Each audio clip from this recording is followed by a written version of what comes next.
Marcos capítulo 1. Vamos ler então em Marcos capítulo 1, nós vamos ler o primeiro versículo até o terceiro. Diz assim: Este é o princípio das boas novas a respeito de Jesus Cristo, o Filho de Deus. Iniciou-se como o profeta Isaías escreveu: Envio o meu mensageiro adiante de ti, e ele preparará teu caminho.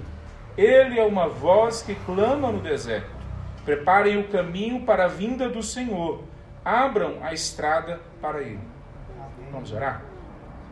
Santo Deus, nós clamamos, ó Pai, que o Senhor venha colocar os teus anjos agora aqui com a espada desembainhada. Expulse toda ação de Satanás agora em nome de Jesus.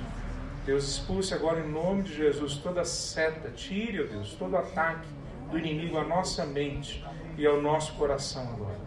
Deus, traz clareza, ó Pai, acerca do que a Tua Palavra tem para nós hoje. Deus, nos ajuda a entender como isso se aplica à nossa vida hoje, amanhã, no nosso dia a dia. Eu lhe clamo, Senhor Deus, que o Senhor nos livre, ó Deus, dos nossos pecados, das cadeias que nós entramos. Deus, que o Senhor nos livre, ó Deus, do ataque do inimigo. Que o Senhor nos livre, ó Deus, dessas influências, ó Deus, da sociedade, dessa cultura maligna que foi formada em volta de nós. Nos livre agora disso. Que o Senhor nos ajude que a Tua Palavra preencha o nosso ser, a nossa vida, forme a nossa maneira de ver a vida, o nosso estilo de vida. Em nome de Jesus. Amém, Senhor Deus. Poder sentar, meus irmãos.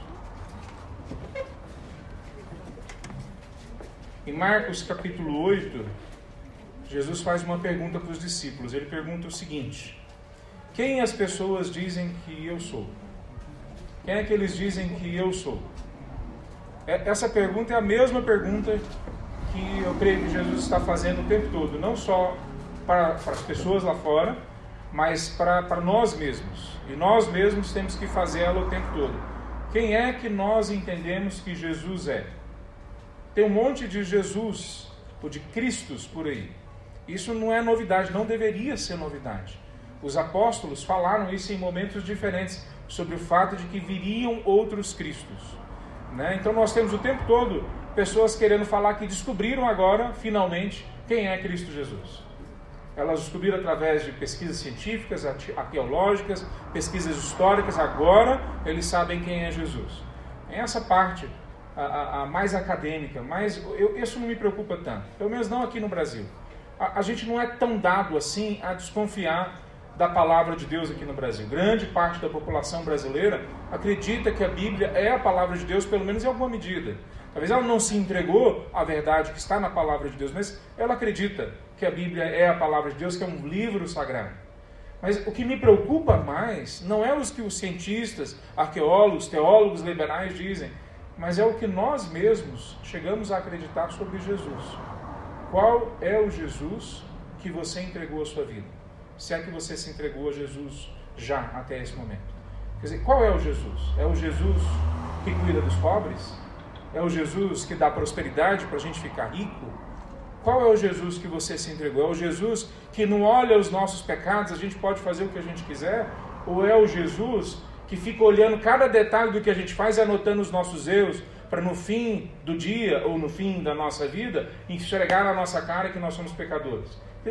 Quem é o Jesus que você resolveu seguir, que você tem seguido, ou por algum motivo, o qual você tem sido influenciado para seguir e acreditar nele? Quando a gente lê o livro de Mateus, Marcos, Lucas e João, nós estamos lendo nesses 4, especialmente, a biografia de Jesus. É uma biografia, ela é escrita no formato, do jeito que há 2000 anos se escrevia. Hoje se escreve de forma diferente. Mas é a biografia de Jesus. É Jesus, ou os seus servos, os seus discípulos, os seus apóstolos, dizendo: esse é Jesus, apresentando para a gente. É mostrando para a gente os contornos de quem é essa pessoa, Jesus Cristo. Então, quando a gente quer entender quem é Jesus, a gente não tem que se voltar para dentro de uma interioridade e a gente buscar o Jesus dentro de nós mesmos. E a gente também não tem que ir lá fora ouvir um monte de especialistas, teólogos, filósofos. Quando a gente quer saber quem é Jesus, a gente vai para a palavra de Deus e deixa Ele falar para a gente quem Ele é. Como é que Ele se relaciona com a história e com todo mundo. Senão veja, por exemplo, Marcos, quando apresenta Jesus, em algum momento no capítulo 13, ele disse o seguinte: não deixem que ninguém os engane, pois muitos virão em meu nome dizendo, eu sou Cristo, ou Cristo, e enganarão a muitos. Isso está em Marcos 13, versículo 5. E no mesmo contexto, na continuação depois, no versículo 21 e 22, ele diz o seguinte: portanto, se alguém lhes disse, vejam, aqui está o Cristo, ou vejam, ali está ele, não acreditem, pois falsos cristos e falsos profetas surgirão e realizarão sinais e maravilhas, a fim de enganar, se possível, até os escolhidos. Ele não está falando que falsos cristos e falsos profetas vão vir e eles vão entregar um fake de milagres, algo falso. Não, ele está falando que eles vão fazer milagres. Eles vão fazer sinais e maravilhas na nossa frente. É coisa sobrenatural, coisa que homem não consegue realizar. E eles vão realizar. Então, muitos hoje têm seguido falsos cristos. Se você quiser só um exemplo disso, de como a nossa sociedade está envolvida com falsos cristos, é só pegar o controle da sua televisão, a televisão aberta, não a fechada. E depois do canal 13, 15, acho que é depois do 15, o 15 ainda é da UFG. Aí você continua subindo e para em cada canal que passar. A maior parte deles são canais religiosos. Independente se é católico ou se é evangélico, tudo ali tem a ver com religião. Nada ali tem a ver com a palavra de Deus, ou quase nada. Às vezes aparece alguma coisa diferente, mas tudo ali tem a ver com rezar para esse copo aqui poder ter uma água benzida, uma água que cura. A água, não o poder do Espírito Santo de Deus. Tudo ali tem a ver com criar um outro mediador. Tudo ali tem a ver com provar que eu consigo fazer milagres, então você pode seguir a religião, a minha igreja. Venha para a minha igreja e você vai ser salvo. Mas se você quiser, se eu tenho na dúvida sobre a quantidade de cristos e de mediadores que tem só entre os cristãos no Brasil, eu sugiro você fazer isso. Pegue o controle da sua televisão e comece a ver todos os canais que estão para cima do canal 15. Você vai ver um monte de espiritualidades, religiosidades que nada tem a ver ali com o Cristo que é apresentado na palavra de Deus. Quando a gente olha para o Cristo que é apresentado por Marcos aqui para a gente, ele está falando de o Cristo que é o Filho de Deus. Ele não é uma pessoa comum. Ele começa assim, o primeiro versículo que nós lemos fala que esse é o princípio das boas notícias, do Evangelho, das boas novas, acerca do Filho de Deus. Não é sobre religião, não é sobre filosofia, não é sobre política, embora todos esses assuntos vão ser impactados. Por exemplo, a palavra boa notícia, ela é usada no primeiro século para se referir à tomada de poder de um novo imperador. Quando é que nós temos uma boa notícia? Quando morreu o imperador antigo e agora tem um novo imperador. Então, quando Marcos, em Roma, escreve o livro de Marcos, que é onde ele escreve, ele não está escrevendo querendo dizer que nós somos só uma religião, que isso não tem nada a ver com a segunda-feira, com a política, com a sociedade, com a economia, com a vida no dia a dia. Não, ele está dizendo o seguinte: tem uma notícia boa para vocês. Agora quem manda não é mais César, é Jesus Cristo de Nazaré. Tem um novo imperador. Ele já começa com os dois pés no peito. Marcos, ele vai direto ao assunto. É um livro curto, ele só tem 16 capítulos, ao contrário de Mateus, de Lucas, de João. É um livro que vai direto ao assunto, que praticamente não traz ensinos, palavras, pregações de Jesus, só um pouco aqui e ali. A maior parte é uma sequência de eventos que vão acontecendo. Quando a gente olha no grego, tem uma palavra, que é a palavra kai no grego, que ela é uma conjunção. Seria em português o e, o mas, entretanto. No primeiro e no segundo capítulo, eu fui observando que ela aparece quase a cada 2, 3 versículos. Ela aparece o tempo todo, como querendo dizer, acabou aqui, já começou ali, acabou aqui, já começou outro ponto. Ela vai como se estivesse filmando um filme, um programa, um documentário, uma biografia, como a gente vê na televisão hoje. Ela vai marcando cada momento. Ela não tem tempo para respirar lá quase. Se a gente lê o livro de Marcos numa respirada só, a gente fica sem ar. Ela é de tirar o fôlego. Ela não para. Jesus, do primeiro capítulo, ele parece que vai direto até o último capítulo sem parar, sem dormir, mesmo quando ele quer dormir, quando ele quer descansar, quando ele vai para um local isolado, as pessoas vão atrás dele. E vão lá e querem gastar tempo com ele, e ele se compadece, porque as pessoas são pessoas como ovelhas que não têm pastor. Então o livro de Marcos apresenta essa realidade de um livro rápido, dinâmico, vigoroso, mais do que os outros. Ele é o mais antigo. Pelo que dizem os historiadores, a gente acredita que Mateus e Lucas tiraram de Marcos o esboço daquilo que seria o livro deles. Então o livro de Marcos serviu para uma igreja que já estava naquele momento já com quase 30 anos de vida e sem nenhum livro ainda contando. Quer dizer, o que eles sabiam sobre Jesus, eles ouviam. Era falado de boca a boca, era histórias contadas pelos apóstolos, pelos outros discípulos, pela igreja. Mas eles não tinham nada escrito. E parece que Marcos observou aquilo e ali para e pega o testemunho de um apóstolo, de Pedro. Marcos é amigo de Pedro, é muito próximo de Pedro. Na verdade, esse Marcos, o nome dele era João Marcos. Esse é o mesmo Marcos que viajou para uma viagem missionária com Paulo e Barnabé. Mas ele, na segunda viagem, ele abandona. Na verdade, antes da segunda viagem, ele não termina a viagem e abandona. Então, na segunda viagem, Paulo não quer mais ele, mas Barnabé quer ele, até mesmo porque Barnabé é o tio dele. E Barnabé defende João Marcos. Não, ele pisou na bola na primeira viagem, mas ele vai continuar. E Paulo não quer ele. E Paulo e Barnabé se separam por causa de João Marcos. É uma cena triste, inclusive, no Novo Testamento. A palavra de Deus não esconde quando os servos de Deus pisam na bola. Ela não esconde isso. Ao contrário, ela mostra que eles se arrependem, como que eles se arrependem e voltam atrás.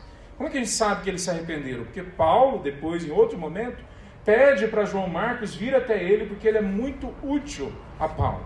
Esse mesmo João Marcos é o que tinha uma casa, a mãe dele chamava Maria, em Jerusalém, quando Pedro foi preso e ele foi solto da cadeia. Pedro vai para a casa dessa pessoa, Maria, para a casa de João Marcos.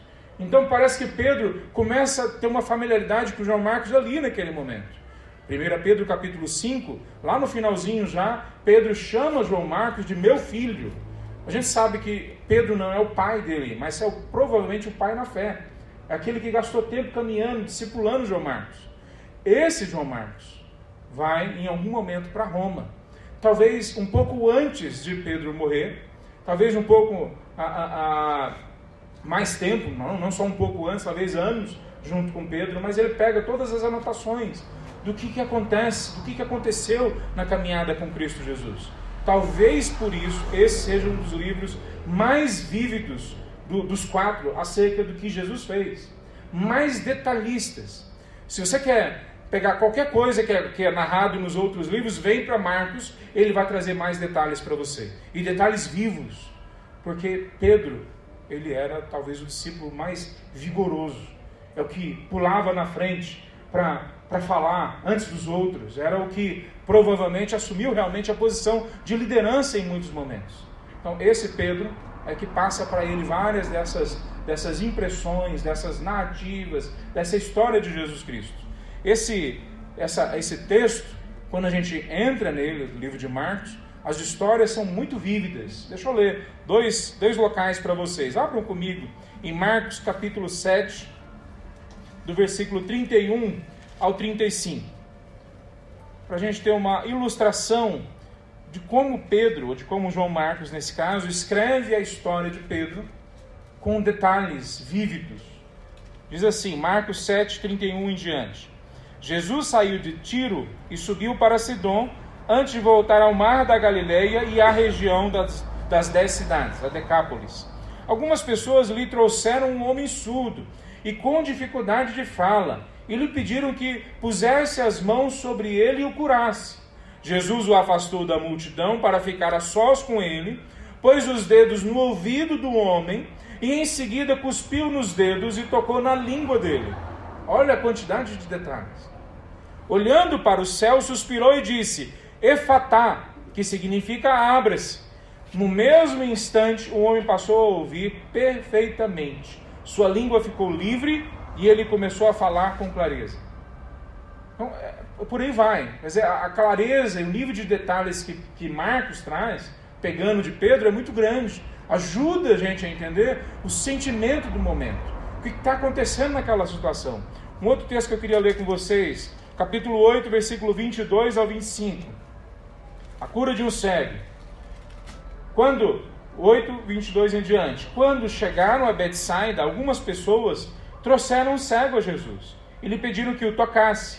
Ele tomou o cego pela mão e o levou para fora do povoado. Em seguida, cuspiu nos olhos do homem, pôs as mãos sobre ele e perguntou: vê alguma coisa?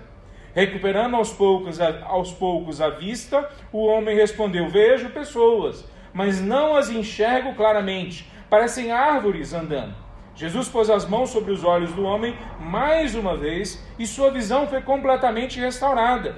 Ele passou a ver tudo com nitidez. Então Jesus se despediu dele e disse: ao voltar para casa, não entre no povoado. Quer dizer, ele vai sempre tratando. Se você ler o livro de Marcos depois, e não se gasta muito tempo para ler o livro de Marcos. Se você pegar o livro e você ficar um tempo bom lendo, você de 1 hora e 20, você lê o livro de Marcos inteiro. Você vai ver que de uma história na outra, ele vai ligando uma história na outra, e ele não é nem cansativo e nem difícil de entender. Os detalhes ajudam a gente a entrar com clareza em cada uma das partes da história. Então, esse livro de Marcos, ele tem uma mensagem. Qual que é a mensagem principal do livro de Marcos? A mensagem principal do livro de Marcos é que Jesus é a mensagem. Jesus, ele é o Filho de Deus, ele é ungido de Deus, ele encarnou, foi rejeitado, ele voltará depois para julgar, e esse Jesus que é o Filho de Deus, não é uma pessoa comum, não é qualquer líder religioso, é o Filho de Deus, ele graciosamente nos chama para sermos seus discípulos. Essa é a mensagem central do livro de Marcos, que Marcos está querendo mostrar para nós, a partir do primeiro versículo. Jesus é o Filho de Deus, e ele nos chama para sermos pescadores de homens. Essa é a mensagem de Marcos. Marcos não está querendo enrolar a gente com a história de um grande filósofo, um grande mestre. Ele está querendo dizer: há uma história absolutamente diferente de todas as outras. E essa história quer impactar a sua vida, para que a sua vida seja absolutamente diferente de qualquer coisa que o mundo possa te dar. Jesus é o Filho de Deus e Jesus quer nos transformar em pescadores de homens. Essa é a mensagem do livro de Marcos. Então, como é que a gente consegue entrar mais nesse texto? Eu quero dividir em duas partes, então. Primeiro, sobre quem é Jesus. Como que o livro de Marcos apresenta Jesus para a gente. Então, ele foi aceito por alguns, mas rejeitado por muitos. Quer dizer, tinha muitas vezes multidões atrás de Cristo Jesus. Mas o fato é que grande parte, especialmente quando a gente chega no outro momento do livro, no segundo momento do livro, grande parte das pessoas rejeitam a Cristo Jesus. Jesus começa o ministério dele no norte da Galileia, ou no norte de Israel, melhor dizendo, que fica na Galileia. E ele vai descendo para Israel. O livro de Marcos mostra isso com maior clareza do que os outros três. Porque ele mostra até o capítulo 8 que Jesus está andando nessa região norte, onde tem muitos gentios, ou seja, pessoas de outras nações. Ele vai inclusive para Tiro, para Sidom, para Fenícia. Ele vai para outros locais, que seriam outros países hoje. E gasta a maior parte do tempo nesses locais. Quando chega o final do ministério dele, há um pivô, há uma mudança no capítulo 9 de Marcos, que é o Monte da Transfiguração. Jesus sobe ao monte, e no Monte da Transfiguração aparecem Moisés e Elias. E ele ouve, junto com os discípulos que estão ali, os 3 discípulos que estão junto, Pedro, João e Tiago. Agora fugi ao Tiago, né? Pedro, João e Tiago. Os 3 estão ali e eles ouvem a voz do céu: esse é o meu filho, em quem eu tenho prazer. Ele já havia falado isso lá no batismo de Jesus, no capítulo 1. Mas agora fala de novo. Quando eles descem do monte onde eles estão, ele já se inicia um outro momento na caminhada de Cristo. Até ali, ele está caminhando no norte. Poucas autoridades estão ali. Pouca confusão é arranjada ali, porque não tem gente lutando tanto contra Jesus. Daí para frente, não. Daí para frente, Jesus é jurado de morte. Daí para frente ele está indo para Jerusalém, para o centro nervoso daquele momento. Ele está indo para um local que provavelmente ele iria ser morto, como ele de fato foi morto. Então, há algo que, quando a gente vai olhando essa realidade, há algo que a gente presta atenção, que Jesus tem plano nisso. A gente vai ver um pouquinho mais sobre isso na caminhada. Mas esse Jesus, quando ele começa a falar sobre o ministério dele, ele tem uma mensagem. Então a primeira coisa, qual que é essa mensagem de Jesus? O que é que em primeiro lugar Jesus fala? Vamos ver o capítulo 1, onde nós lemos, quando Jesus começa a falar, ele passa o tempo da tentação, no capítulo 1, a partir do versículo 9, ele é levado para ser tentado. Quando termina esse tempo, no versículo 15, ele começa: enfim chegou o tempo prometido, e proclamava: o reino de Deus está próximo, arrependam-se e creiam nas boas novas. Qual que é a boas novas? Nós lemos no versículo 1, a boas novas é que Jesus Cristo é o Filho de Deus. Qual que é a mensagem de Jesus no livro de Marcos, apresentado por Pedro e agora escrito por Marcos? É Jesus de Nazaré. Ele é a mensagem. Veja, a mensagem do livro de Marcos não é que a gente tem que ter uma vida certinha. A mensagem do livro de Marcos não é que a gente tem que ter uma vida ética. Não é, embora tudo isso seja muito bom. Tudo isso pode trazer, inclusive, bons resultados para a nossa vida. Mas a mensagem do livro de Marcos é sobre uma pessoa. É a pessoa de Jesus Cristo.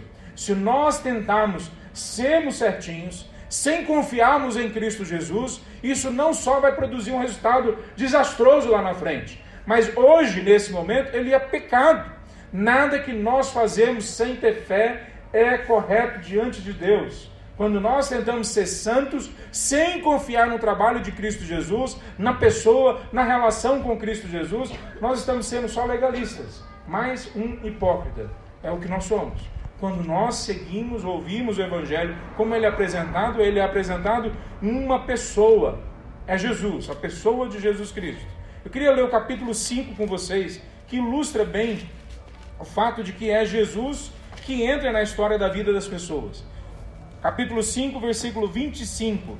Jesus já está indo para a casa de Jairo para curar a filha de Jairo, e de repente uma mulher toca nele.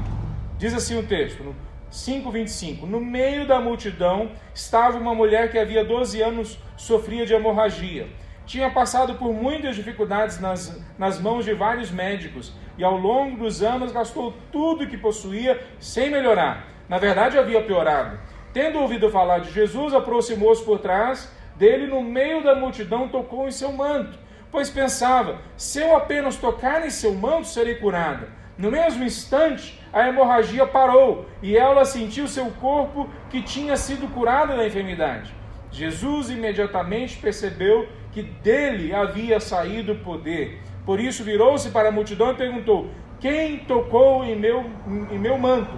Seus discípulos responderam: veja, a multidão o aperta de todos os lados. Como o Senhor ainda pergunta: quem tocou em mim? Jesus, porém, continuou a olhar ao redor para ver quem havia feito aquilo.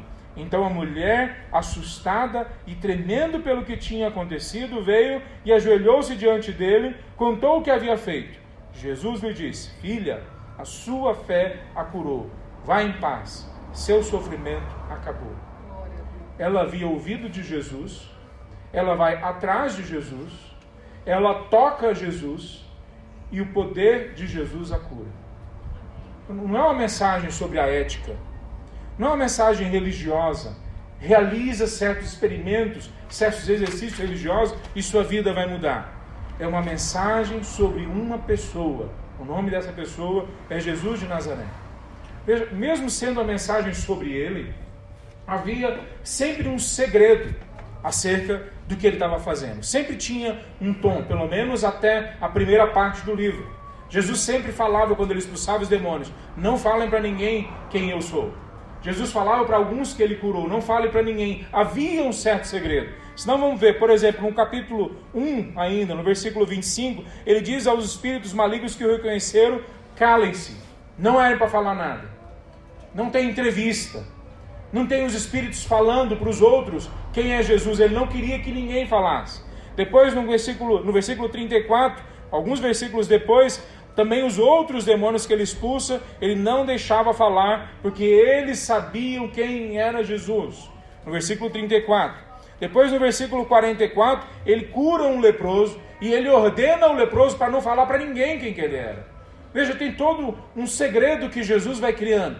Parece que não faz sentido. Por que Jesus está querendo que se mantenha o segredo? Mas continua. No capítulo 4, por exemplo, ele ensina por parábolas, e à medida que ele ensina por parábolas, ele deixa claro que ao mesmo tempo ele quer revelar algumas coisas, mas ao mesmo tempo ele quer ocultar algumas coisas.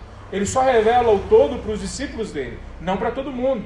Porque ele está querendo esconder algumas coisas, ele está querendo manter em segredo por algum tempo algumas coisas. Depois de curar um homem surdo, por exemplo, no capítulo 7, ele de novo fala para o homem surdo: não conte para ninguém. Quer dizer, será que a gente consegue imaginar isso? Se da noite para o dia você descobrisse que você tem um poder sobrenatural e você pudesse curar as pessoas, transformar a vida delas, o que você ia falar para essas pessoas é: fiquem em silêncio, não falem nada. É isso que você ia falar? Não é normalmente o comportamento das pessoas por aí. Não é normalmente o comportamento que a gente espera, que a gente vê nas igrejas. Venham para cá, porque aqui sim vai ter transformação para a sua vida. Eu vou curar você. Vai ter um milagre para a sua vida. Mas ele mantém um segredo. Por que será? Será que ele está querendo ser humilde? Será que é isso que Jesus está fazendo? Qual que é o motivo que Jesus mantém segredo? Parece que é uma técnica, uma maneira, um método que Jesus está usando para ganhar tempo, para ensinar para os discípulos dele quem ele é de fato como Messias. Qual que é a tarefa do Messias? Quer dizer, se ele de cara, já no capítulo 1, já revelasse com clareza para que ele veio, ele provavelmente não ia ter tempo para revelar para os discípulos, para caminhar com os discípulos e ensinar eles na caminhada. Deixa eu fazer uma primeira aplicação nas nossas vidas aqui. Quantas vezes nós chegamos até Deus e nós não queremos gastar tempo numa caminhada com Deus? Nós já queremos que Ele entre e transforme tudo, da noite para o dia. Resolva o problema financeiro, problema emocional, problema espiritual, tudo da noite para o dia. Nós não queremos gastar tempo. Nós não fazemos isso lá fora. Quando a gente vai procurar um emprego, a gente sabe que vai demorar, que vai ser difícil, que a gente tem que se capacitar, tem que se preparar, mas quando a gente chega diante de Deus, a gente quer que seja imediatamente. Quando a gente quer sarar de uma doença, a gente sabe que a gente precisa de médico, de remédio, de ir para o hospital, a gente sabe que precisa passar por um processo. Quando a gente vai fazer qualquer coisa lá fora, as pessoas que conseguem realmente trabalhar isso com clareza, sabem que há um custo, há um processo de amadurecimento que todos nós temos que passar. Mas na nossa relação com Deus, muitas vezes nós só queremos aquilo que é imediato, aquilo que é pílula, aquilo que dá e já transforma agora a minha vida, depois que eu bebi a pílula com água. Não é assim que normalmente Deus faz o trabalho em nós. É uma caminhada numa longa direção junto com a gente. Então tinha um segredo, e a proposta de Jesus era que guardar o tempo certo, quando ele ia manifestar quem ele era.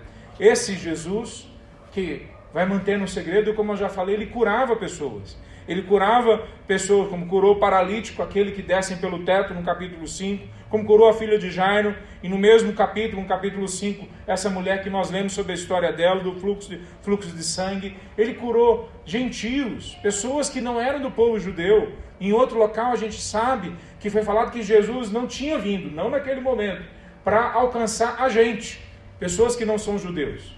Mas mesmo assim ele curou pessoas que não eram judeus, porque ele mostrou que a graça dele era para todos os povos. Não só isso, ele começa o primeiro capítulo expulsando demônios.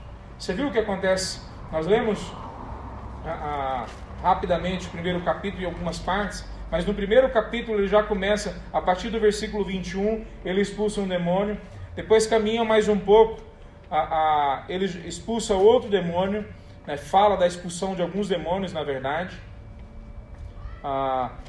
Então, pregando, viajou, no versículo 39, pregando nas sinagogas e expulsando demônios. Quantas vezes eu vejo as pessoas hoje levando isso como se fosse algo que não tem a ver com o nosso tempo, que não tem a ver com o nosso momento, que não tem a ver com a nossa vida. Igrejas inteiras que vivem a parte dessa realidade de que existem demônios que escravizam as pessoas, que tornam a nossa vida uma situação cada vez mais difícil. Obviamente que nós abrimos as portas muitas vezes para essa situação, mas há uma batalha espiritual. E quantas vezes nós vemos igrejas que vão para o outro lado, que transformam todo o trabalho da fé como se fosse só um exorcismo. Então Jesus não faz nenhuma dessas duas coisas. Os demônios são colocados no lugar deles. As pessoas que têm problemas com demônios são tratadas, são curadas, o demônio é expulso, mas não se para ali. Ensina-se a palavra de Deus para essas pessoas, caminha com essas pessoas, é apontado para essas pessoas que o Evangelho vai além de simplesmente uma batalha espiritual contra poderes espirituais. Há mais do que ser falado para nós sobre essa situação, mas não há menos. Veja, não é só Jesus que faz isso. Jesus fala que nós vamos fazer isso. No capítulo 3, a partir do versículo 13, ele chama os seus discípulos. E quando ele chama os discípulos, ele fala: e chamou aqueles que ele desejava para que o acompanhassem, e eles foram. Ele escolheu os 12 e chamou os seus apóstolos para que os seguissem, fossem enviados para anunciar a mensagem, e lhes deu autoridade para expulsar demônios. Em Mateus, no texto que é correlato com esse, que escreve a mesma coisa que esse, fala que além de expulsar demônios, para curar pessoas. Depois Tiago fala que quando nós temos um problema de saúde, que nós temos que chamar os presbíteros da igreja e vir orar pelas pessoas, orar pelos doentes. E a oração do justo pode muito em seus efeitos. É o que é falado naquele texto. Nós temos que voltar à palavra de Deus sem cair em nenhum dos dois extremos. Nós não precisamos negar que existe uma batalha espiritual. E nós não podemos viver também uma igreja que vive só numa batalha espiritual. Jesus então traz essa realidade. A caminhada com ele enfrenta os poderes do mal, mas ele não enfrenta só Satanás e demônios. Ele enfrenta também problemas na mente das pessoas, ensinamentos errados que elas têm. Problemas na sociedade, princípios que são errados lá. Ele ensina todo um processo que vai muito além de ter batalha só com o demônio. Então quando nós vemos esse Jesus, vemos que a ação central dele não é nem curar nem expulsar demônio finalmente. A ação central dele é formar discípulos. Essa é a ação central dele. No capítulo 1, ainda no comecinho, ele fala no versículo 16 e 17. Ele chama Simão, que é Pedro, e André, o irmão dele, e aí ele continua: venham, sigam-me, e eu farei de vocês pescadores de gente, pescadores de homens.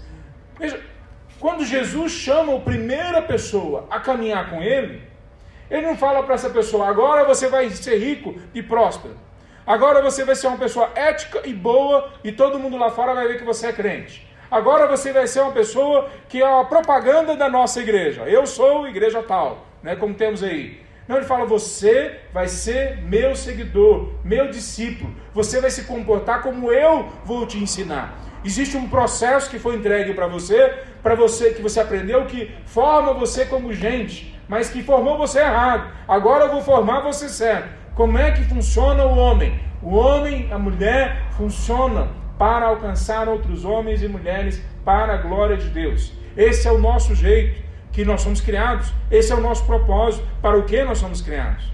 Então Jesus, a grande tarefa dele é formar discípulos. Isso vai caminhando. No capítulo 4, por exemplo, ele capacita os discípulos dele de uma forma especial. No capítulo 4, no versículo 34, ele acabou de falar para aquelas pessoas uma parábola, mas para os discípulos dele ele fala, só usava parábolas para ensinar em público. Quando estava sozinho com seus discípulos, ele explicava tudo para eles. Porque para os seus discípulos, ele queria que eles crescessem em profundidade. Ele não queria que eles continuassem como criancinhas na fé. Ele queria que eles crescessem e assumissem a responsabilidade pelo reino de Deus. Quer dizer, ele queria que eles se tornassem pessoas inteiras. Então, qual que é a ação principal de Jesus? Não é criar uma religião, é criar pessoas maduras que possam representá-lo diante das outras pessoas do mundo.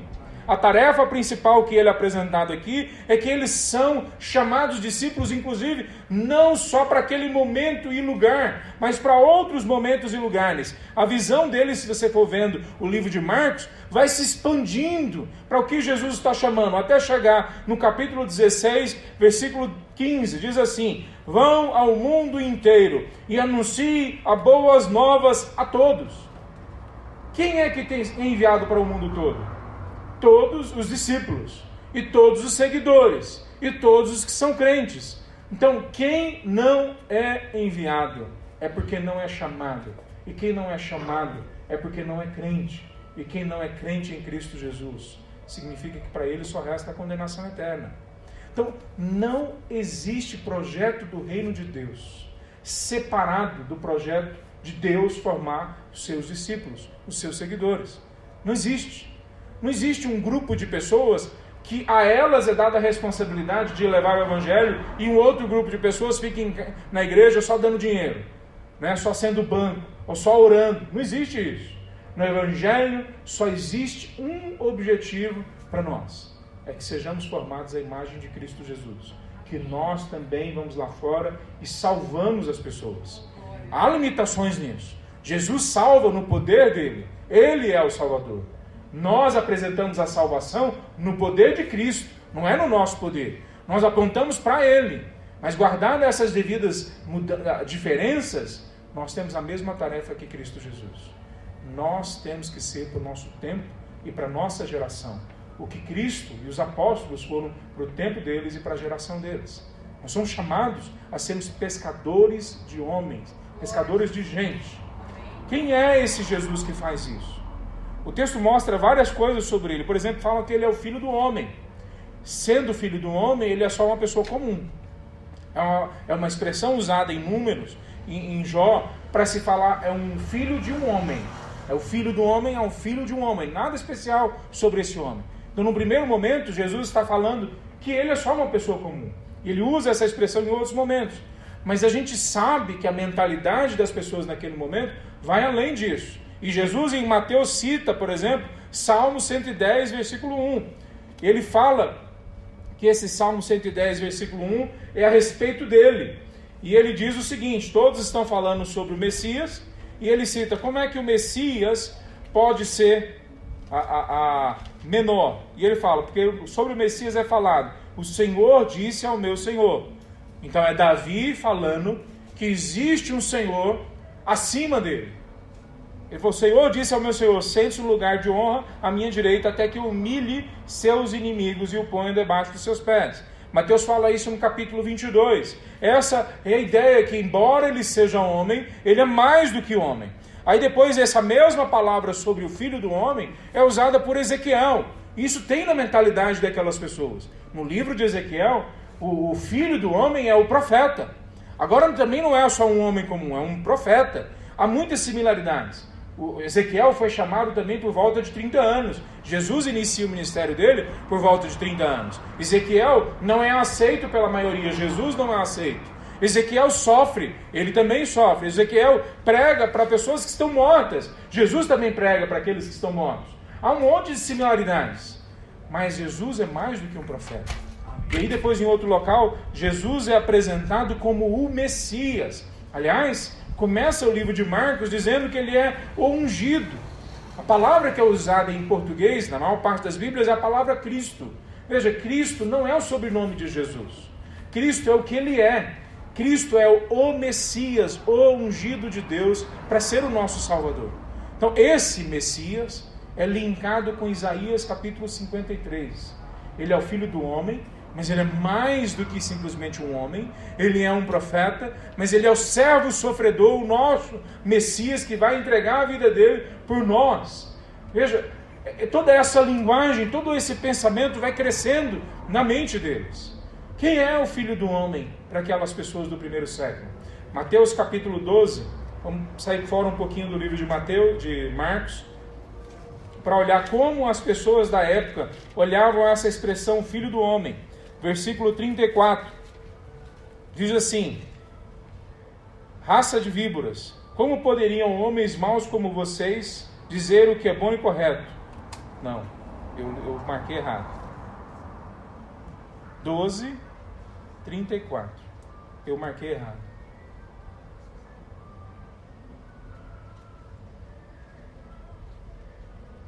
É o versículo 32.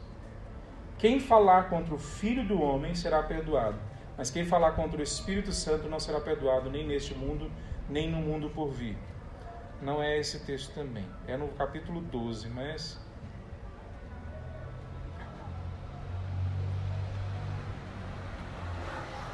eu anotei errado, meus irmãos. É no capítulo 12, mas eu não tenho certeza qual o versículo. as pessoas da época olhavam para eles, para essa expressão Filho do Homem, e interpretavam essa expressão como sendo o Messias. O mesmo tipo da apresentação que tinha lá no capítulo, no livro de 44? Versículo 40. Então, vamos lá então. Pois assim como Jonas passou 3 dias e 3 noites no ventre do grande peixe, o Filho do Homem ficará 3 dias e 3 noites no coração da terra. Não é esse versículo ainda não. Tem um outro versículo que Jesus fala, vocês dizem que o Filho do Homem, aí fala uma expressão que tem a ver com o Messias. Esse Filho do Homem para eles era uma expressão que significava que ele era ungido de Deus, o Salvador. Então quando Jesus se apresentava como Filho do Homem, eles entendiam que com ele, eles estavam falando sobre o Salvador, o Deus eterno. Veja, ele termina, talvez, a grande expressão que fala é sobre Jesus como aquele que julga. Ele não é só um homem, ele não é só um homem que é mais do que um homem, que é um profeta, ele não é só o Messias, que é diferente de todos os outros salvadores da história, ele é aquele que julga, e o único que julga é Deus. Daniel capítulo 7, quando nós vemos isso, nós vemos o que Jesus está querendo dizer para eles, que ele é aquele que veio para entregar a vida por eles, mas depois ele vai vir como juiz. Daniel capítulo 7, versículo 13 e 14, diz assim: depois em minha visão naquela noite, vi alguém semelhante ao Filho de Homem, vindo com as nuvens do céu. Ele se aproximou do ancião e foi conduzido à sua presença. Recebeu autoridade, honra e soberania para que povos de todas as raças, nações e línguas lhe obedecessem. Seu domínio eterno não terá fim, seu reino jamais será destruído. Então, quando Jesus chega nesse ponto de esclarecimento, todos eles entendem, e por isso muitos deles são contra Jesus, que Jesus está afirmando que ele é o Deus que vai trazer julgamento sobre eles depois. No capítulo 8, versículo 38 de Marcos, Jesus aponta nessa direção. Capítulo 8, versículo 38. Se alguém se envergonhar de mim e de minha mensagem nessa época de adultério e pecado, o Filho do Homem se envergonhará dele quando vier na glória de seu Pai com os santos anjos. Então agora o Filho do Homem não é simplesmente um homem, não é simplesmente um homem bonzinho, ele é o juiz de toda a terra, é aquele que vem para julgar. No capítulo 14, versículo 62, já no final do livro quase, ele fala também algo semelhante. Capítulo 14, versículo 62, ele diz assim: eu sou, disse Jesus, e vocês verão, eu sou o Filho bendito, do Deus bendito, que é o que está no versículo anterior, e vocês verão o Filho do Homem sentado à direita de Deus Todo-Poderoso, vindo sobre as nuvens do céu. Então, a gente tem que tomar cuidado sobre essa percepção sobre quem é Jesus, porque dependendo do Jesus que você segue, ele não é aquele que julga, ele não é aquele que traz justiça sobre todos, ele não é aquele que tem poder para restaurar a vida de todos, porque é esse Jesus que Marcos está apresentando para a gente. Então quando ele começa com Jesus como sendo o Filho de Deus, por incrível que pareça, no fim no capítulo 1 ele fala sobre isso, depois no fim, no capítulo 15, no versículo 39, um gentio, um guarda romano, reconhece também que Jesus é o Filho de Deus. Assim que Jesus morre, ele diz o seguinte, no versículo 39 do capítulo 15, quando o oficial romano que estava diante dele, de Jesus, viu como ele havia morrido, exclamou: este homem era verdadeiramente o Filho de Deus. Nós reconhecemos isso? Que Jesus é o Filho de Deus? Nós cantamos uma música agorinha, que nós entregamos todas as nossas decisões para Ele, que nós entregamos toda a nossa mente para Ele, que todo o nosso futuro pertence a Ele. Só que nós nos entregamos dessa forma? Marcos, o livro todo dele, o primeiro propósito dele é mostrar que Jesus é o Filho de Deus. A segunda parte do que a gente vê nesse livro, como o livro de Marcos trazendo para a gente, é sobre quem são essas pessoas que reagem a esse Jesus que é o Filho de Deus. Quem é esse povo de Deus? Bom, a gente já falou no começo que muitos seguiam a Jesus. no capítulo 2, no versículo 15, diz que muitas pessoas seguiam a Jesus, ainda no começo do ministério dele.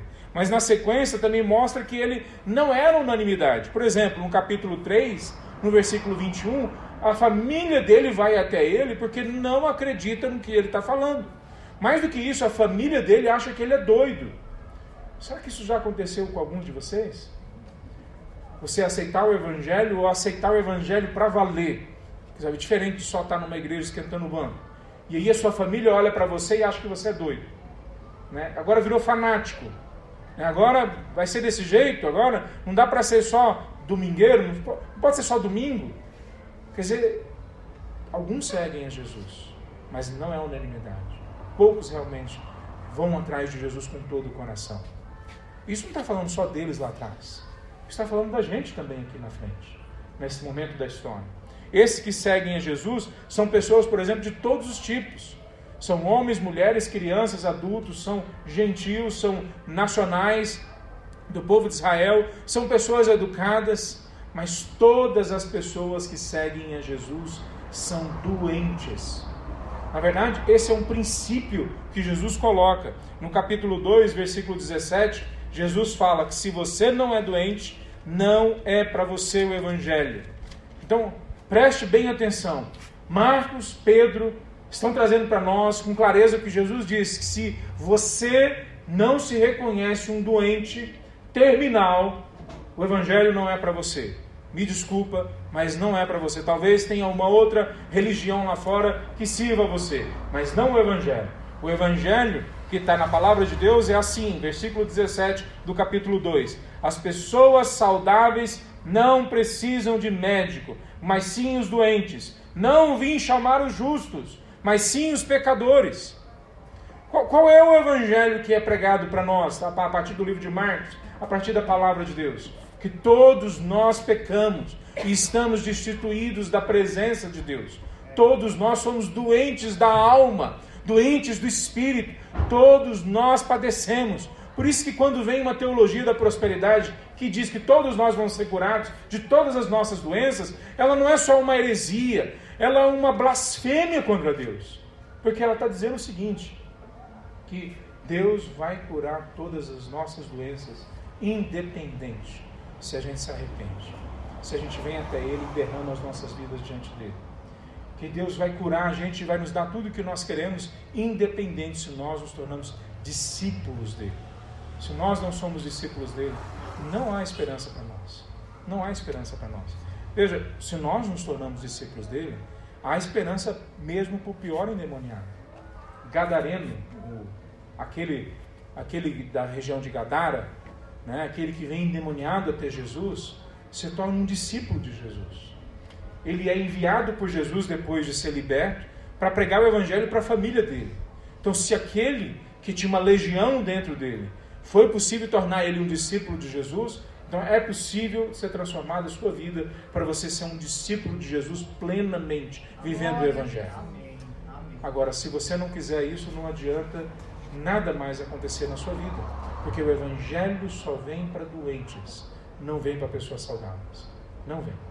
Não vem para pessoas que se acham boas em si mesmas, pessoas que acham que não tem mais nada para resolver, pessoas que acham que a sua teologia, o jeito de ler a Bíblia que eles acharam, a igreja que eles foram já está boa. Se o Evangelho para você é esse conjunto de coisas, então Jesus não é para você. Jesus é para aqueles que se sentem fracos, que o peso nas suas costas já não está suportável mais. Jesus é para aqueles que reconhecem que estão doentes. É para esses que é o Evangelho. Veja, quem são essas pessoas?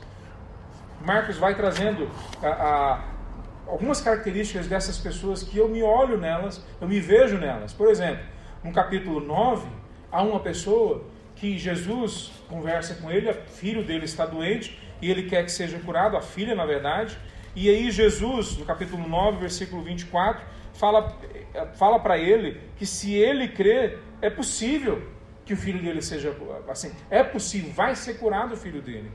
E aí ele responde assim no versículo 24, eu creio, mas ajuda-me a superar a minha incredulidade. Eu me vejo nesse discípulo, nessa pessoa. Eu me vejo na resposta desse pai. Quantas vezes a nossa fé, ela é verdadeira, mas ela é menor do que um grão de mostarda. Sabe, ela é quase invisível. Ela está precisando de reforço. E Jesus olha mesmo a pequena fé que está nos nossos corações. Esse Jesus não pega leve com a gente. Não o Jesus da palavra de Deus. Veja, o Jesus que nós vemos pregado por aí, muitas vezes é mais um facilitador. Vem cá, Renan, que eu vou te ensinar como melhorar na sua profissão. Vem cá, que eu vou te ensinar como melhorar no seu emprego. É um facilitador, é um coaching. Com todas as coisas boas que um facilitador e um coaching pode trazer hoje, Jesus não se encaixa de forma nenhuma nisso. Porque Jesus, ele é o primeiro crítico dos discípulos. Quer dizer, quando os discípulos falam uma coisa errada, ele não fala, vamos lá, vamos tentar de novo. Ele não fala isso. Olha só o que Jesus fala. No capítulo 4, versículo 13, Jesus fala, se não entenderem essa parábola, como é que vocês vão entender as outras? Quer dizer, ele não está falando, a palavra é difícil mesmo de entender, ele não está dizendo isso. Ele está falando, ela é fácil. Como que você não entendeu? Jesus está empurrando a mente deles, como se estivesse empurrando um carro na ladeira. Ele fala assim, meu filho, pega no tranco. Não pode ficar com a mente tão lerda assim para entender o que é o Evangelho. No versículo 20, ainda no capítulo 4, ele fala, por que vocês estão com medo? No meio da tempestade, eles acham que vão morrer. E ele fala, por que vocês estão com medo? Vocês ainda não entenderam quem é que eu sou? Por que está com medo no meio da dívida? No meio da doença? Porque ainda não entendeu quem que eu sou? Por que está com medo quando as dificuldades chegam? Quer dizer, a nossa fé, ela é tão forte quanto ela se mostra no meio de uma grande provação. Essa é a força da nossa fé. Antes da provação, pode-se falar qualquer coisa da nossa fé, mas é tudo besteira. Quando vem a grande provação é que nós sabemos o tamanho da nossa fé. Não interessa se antes eu era corajoso nas minhas afirmações. A minha fé é mostrada verdadeira no meio das grandes provações. Ele, no capítulo 7, ele de novo fala, no versículo 18, vocês ainda não entenderam. Tinha acabado de acontecer a multiplicação dos pães. No capítulo 6, depois no capítulo 8, acontece de novo a segunda multiplicação dos pães. A primeira, não sei se vocês se lembram, os discípulos falam assim, nós não temos dinheiro para comprar para todo mundo. Na segunda, os discípulos falam, aqui não tem lugar para comprar comida para todo mundo. Nas duas vezes, Jesus resolve o problema financeiro, o problema logístico, e nas duas vezes ele faz o milagre. Passou o momento, as duas multiplicações, eles pegam um barco com Jesus, e eles estão conversando sobre pão, e Jesus fala, cuidado com o fermento dos fariseus. E eles falam, será que Jesus está chateado da gente não ter trazido pão? E Jesus fala assim, vocês até agora não entenderam. Quantos pães a gente tinha lá atrás? Tinha só um bocadinho. Quantos foram transformados em 12 cestos? E depois em 7 cestos? Vocês ainda não entenderam. E é interessante que se você olhar o texto, Jesus não explica de novo. Ele não desenha de novo. Ele fala para eles, volta para trás. E olha tudo o que aconteceu. Anota.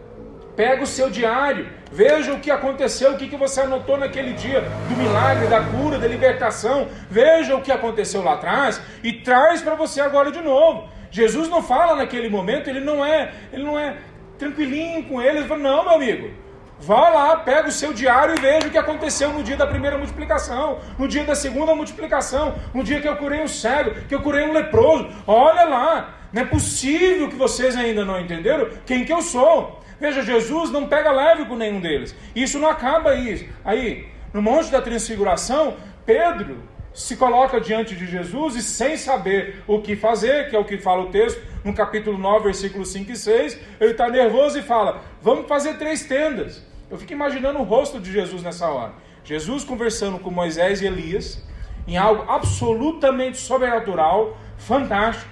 E Pedro, aqui do lado, vem e bate no ombro de Jesus, Senhor, não querendo interromper não, mas vamos fazer 3 tendas para vocês? Eu imagino que Jesus, se fosse outro momento, teria virado e falado o que ele já falou em outros momentos. Se ainda não entendeu, Pedro? Mas Jesus não responde nada para Pedro naquele momento. Porque Pedro, não é possível que de novo você não entendeu. E eles descem do Monte da Transfiguração. Chegam no pé do Monte da Transfiguração, os discípulos que não haviam subido, só 3 haviam subido. Os discípulos que não haviam estavam tentando expulsar um demônio e não conseguiram. E Jesus chega e fala: geração incrédula, até quando eu vou estar no meio de vocês? Quem que é a geração incrédula? Não são os não crentes lá fora, são os discípulos. Então, se fosse hoje, Jesus não estava criticando o nosso vizinho que não conhece a Deus. Ele estava aqui dizendo: vocês ainda não entenderam? Qual que é o problema com vocês? Ele ia virar para mim e falar: Léo, qual que é o seu problema? Que você ainda não entendeu o Evangelho? Que eu tenho poder, que eu sou Deus, que é no meio das provações que eu transformo as pessoas e transformo a vida das pessoas. Ele ia virar para nós e falar isso. Jesus nunca pegou leve com seus discípulos. Se você quer que alguém pegue leve com você, vai procurar outra religião. O que Jesus quer é tirar você e eu na nossa infantilidade. Jesus quer tirar da gente na nossa imaturidade, na nossa inocência boba de não entender com profundidade a sua palavra. Ele quer tirar a gente de uma mente estreita, que não consegue entender a profundidade dos propósitos dele para nós. Ele quer tirar da gente a covardia que nos deixa presos aqui dentro, ao invés da gente sair para fora e mostrar a graça e o Evangelho para outras pessoas. É isso que ele quer fazer. Então, se algum de nós entende que Deus quer passar a mão na nossa cabeça e falar coitadinho, então você entendeu errado o Evangelho. O Evangelho quer pegar a gente e transformar a gente em pessoas inteiras. Quer pegar pessoas que estão com as pernas vacilando e colocar em pé e falar: fica firme, que a jornada não acabou. O Evangelho olha para a gente e fala: você só correu com homens. O que vai acontecer quando você tiver que correr com cavalos? Então a batalha está só no começo. Levante, e você tem muita coisa ainda para acontecer na sua vida no poder de Deus. Então, o que ele está falando sobre aqueles discípulos e sobre nós é que muita coisa ainda precisa acontecer.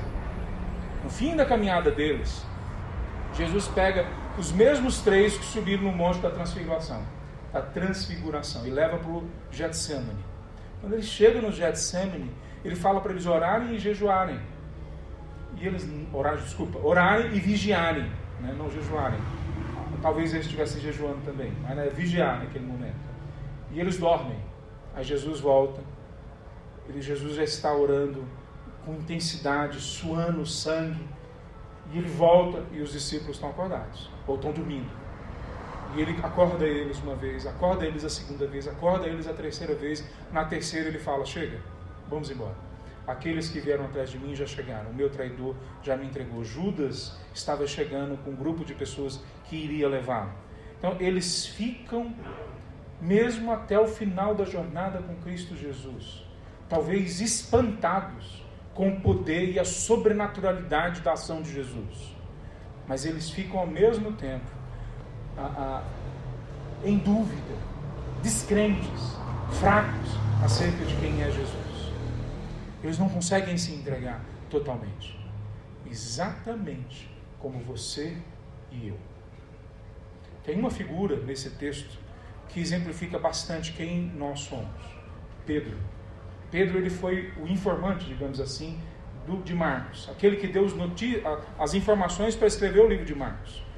E não à toa, ele é a pessoa que talvez mais ilustra eu e você. Em Pedro todos nós estávamos.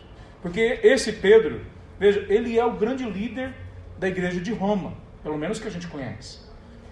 Não foi quem plantou a igreja de Roma, não foi quem ficou lá até o fim, porque outros ficaram, mas ele ficou um tempo ali e ele teve um tempo importante naquele local. Então esse Pedro, que quando escrito o primeiro livro sobre Jesus, a primeira biografia de Jesus, Pedro já começa no capítulo 1, versículo 16, como o primeiro discípulo escolhido. Não só isso, um pouco depois, esse Pedro também é aquele que é o primeiro que reconhece que Jesus é o Messias, o Filho de Deus. Ninguém mais reconheceu até aquele momento, mas Pedro reconhece. E aí até esse momento, a gente poderia olhar e falar assim: mas tá bom, né? Foi Pedro mesmo que falou a história, ele vai contar a história da melhor forma possível para ele. Mas não continua dessa forma. Pedro é muito sincero no que aconteceu na caminhada dele. E no livro de Marcos a gente vai vendo que ele, no capítulo 8, versículo 33, logo depois de falar que Jesus é o Filho de Deus, deixa a mente dele ser tomada por Satanás. E Jesus fala: para trás de mim, Satanás. Do mesmo jeito que muitas vezes nós fazemos, deixamos as nossas mentes, os nossos pensamentos serem tomados por Satanás. E eu creio que Deus fala a mesma coisa para nós: para trás de mim, Satanás. Ele fala isso em outro local. Ele diz que, um pouquinho depois, eu não anotei o versículo aqui, ele diz que como ele cogita das coisas de Deus só usando o pensamento humano e não usando os pensamentos de Deus, então a forma como ele faz acaba sendo o mesmo jeito que Satanás faz. Vamos ler esse texto? Marcos 8, versículo 33. Jesus se virou, olhou para os seus discípulos e repreendeu Pedro. Afaste-te de mim, Satanás, disse ele.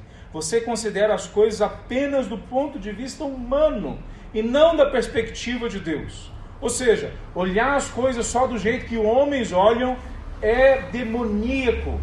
Olhar a vida do jeito que a sociedade apresenta para nós é o projeto de Satanás que você está abraçando para a sua vida.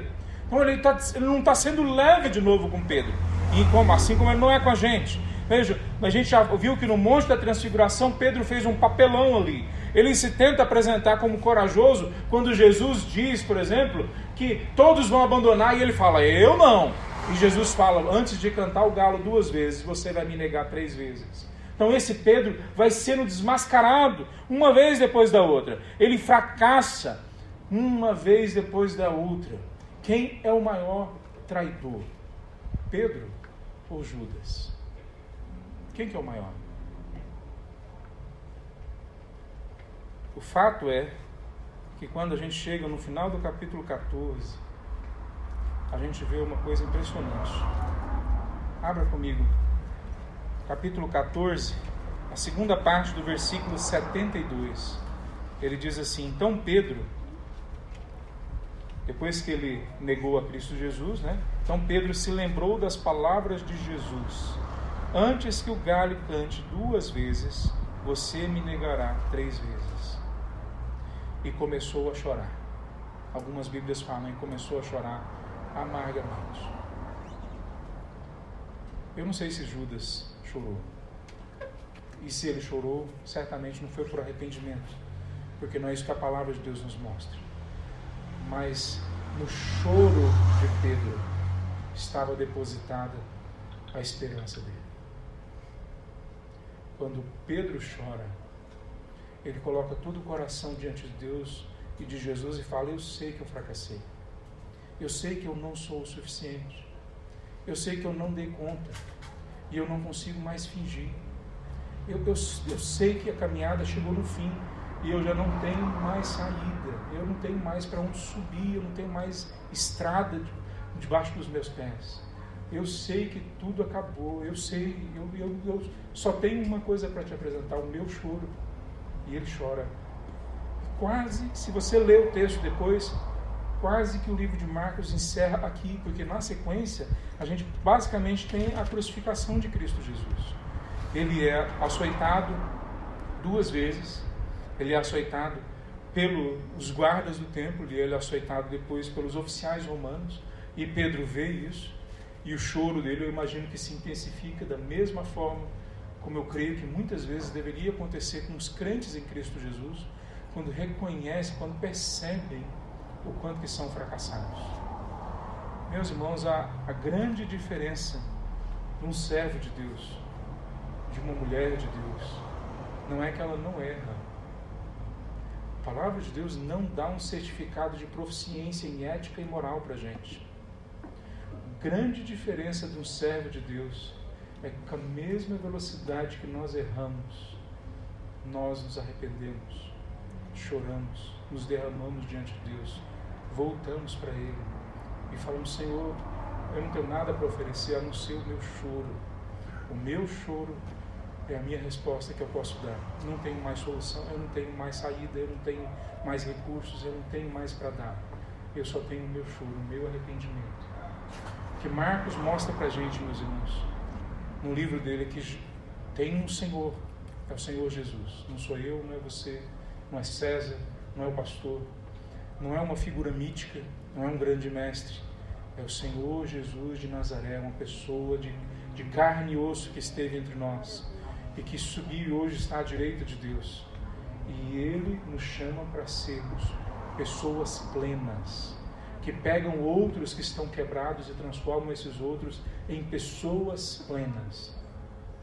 Essa semana passada, eu recebi o telefonema de um amigo, e não sei, alguns talvez não saibam, a gente tem uma empresa, eu e o Mateus, e esse amigo me ligou falando de um negócio, e eu achei legal o negócio. Eu iria ser beneficiado se o negócio caminhar, e achei ele realmente muito legal.